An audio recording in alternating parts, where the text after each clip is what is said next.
Hello കൂട്ടുകാരെ, ഇന്നത്തെ motivation ടോക്കിലേക്ക് എല്ലാ അംഗങ്ങൾക്കും സ്വാഗതം.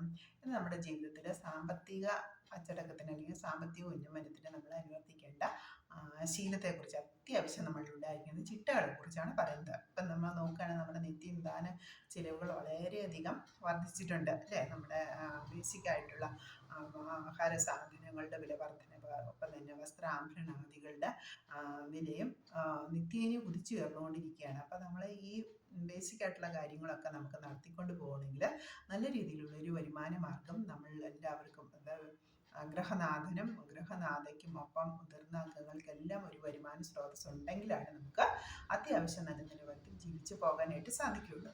അപ്പോൾ നമ്മളൊരു സാമ്പത്തിക സ്രോതസ്സിലേക്ക് എത്തിച്ചേരാനായിട്ട് നമ്മൾ അനുവർത്തിക്കേണ്ട, നമ്മൾ ശീലിക്കേണ്ട ചിട്ടകളെക്കുറിച്ച് പെട്ടെന്നൊന്ന് പറഞ്ഞു പോകാം. ഒന്ന്, നമ്മുടെ ഏത് വിശ്വാസ പ്രമാണത്തിൽ ജീവിക്കുന്ന അംഗങ്ങളാണെങ്കിലും ഉറപ്പായിട്ട് നമുക്കൊരു ഈശ്വര ആരാധന, നിത്യവും ഒരു ഈശ്വര പ്രാർത്ഥന നമ്മൾ രാവിലെയോ അല്ലെങ്കിൽ വൈകുന്നേരമോ നമ്മൾ നമ്മുടെ ആചാരാനുഷ്ഠാനങ്ങളിൽ പെടുന്ന പ്രാർത്ഥന നിത്യവും നമ്മുടെ ഹൃദയത്തിൽ അല്ലെങ്കിൽ നമ്മൾ മൗനമായിട്ടോ അല്ലെങ്കിൽ നമ്മൾ വാക്കാൽ ഉച്ചരിച്ചോ നമ്മളൊരു പ്രാർത്ഥന നമ്മുടെ ജീവിതത്തിൽ ഉണ്ടായിരിക്കണം. ഈശ്വര പ്രാർത്ഥന നമ്മുടെ ജീവിതത്തിൽ നിത്യവും ഉണ്ടായിരിക്കണം. രണ്ടാമതായിട്ട് നമ്മൾ ഏതിലാണോ നമ്മൾ എത്തിച്ചേരാൻ ആഗ്രഹിക്കുന്നത്, നമ്മുടെ ലക്ഷ്യം, നമ്മുടെ മനസ്സിൽ, നമ്മുടെ ഹൃദയത്തിൽ നമ്മൾ എത്തിച്ചേരേണ്ട ഒരു ലക്ഷ്യത്തെ നമ്മൾ ക്രിയേറ്റ് ചെയ്യുക, നമ്മൾ ലക്ഷ്യം ഉണ്ടാക്കുക.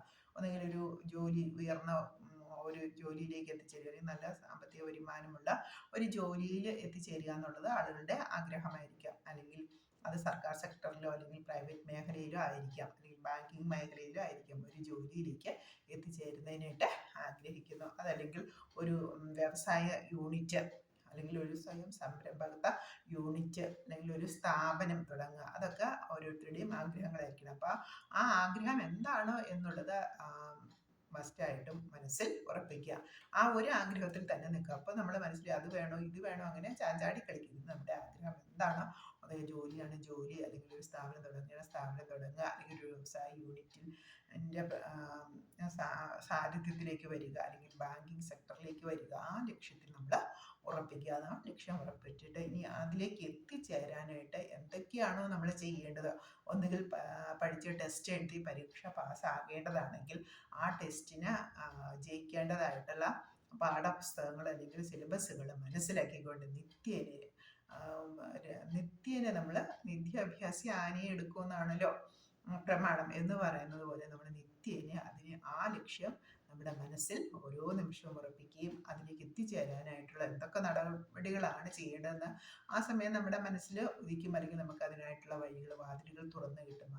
അങ്ങനെ നമ്മുടെ വാതിലുകൾ തുറന്നു കിട്ടുമെന്ന് പറഞ്ഞാൽ നമുക്ക് പഠന സാമഗ്രികളായിട്ടോ അല്ലെങ്കിൽ പരിശീലന കേന്ദ്രങ്ങളിൽ പോയി പഠിക്കേണ്ടതാണെങ്കിൽ അങ്ങനെയോ പോയി പഠിക്കാനുള്ള ഒരു സ്രോതസ് നമ്മുടെ മുന്നിലുണ്ടാകും. അപ്പോൾ നിരന്തരം നമ്മളതിൽ മുഴുകുകയും ആ പരീക്ഷ എഴുതി പാസ്സായി നമ്മൾ ആ ജോലിയിലേക്ക് എത്തിച്ചേരുകയും ചെയ്യുന്നു.